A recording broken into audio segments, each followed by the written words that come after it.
आणि यानंतरची बातमी बीड मधली आहे। संतोष देशमुख हत्या प्रकरणी आता 3 वॉचमनचे जबाब महत्त्वाचा पुरावा ठरतायत। घटनास्थळावरील वॉचमनचे जबाब लोकशाही मराठीच्या हाती आलेले।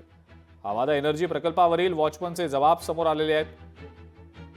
संतोष देशमुख हत्या प्रकरणात आवादा एनर्जी प्रकल्पावरच्या 3 वॉचमनचा जबाब महत्त्वाचा ठरतोय। अशोक सोनवणे, अमरदीप सोनवणे आणि भैयासाहेब सोनवणे हे तिघेजण आवादा एनर्जी प्रकल्पावर वॉचमन म्हणून कार्यरत होते आणि या ठिकाणी ड्युटीवर असताना सुदर्शन घुले त्याच्या साथीदारांसह आवादा एनर्जी प्रकल्पावर आला। यावेळेला घुलेनं या वॉचमनना मारहाण केली, तसंच जातीवाचक शिवीगाळ केल्यानं या प्रकरणात अॅट्रॉसिटी ऍक्ट प्रमाणे गुन्हा देखील नोंद आहे। आवादा एनर्जी प्रकल्पाचे मॅनेजर शिवाजी थोपटे यांनी सुदर्शन घुले आणि त्याच्या साथीदारानं याच वॉचमन समोर 2 कोटी रुपयांची खंडणी मागितल्याचं समोर आलं।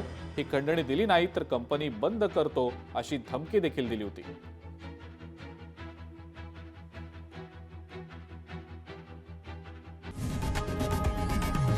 लोकशाही मराठी ऐका, पहा, जागरूक रहा।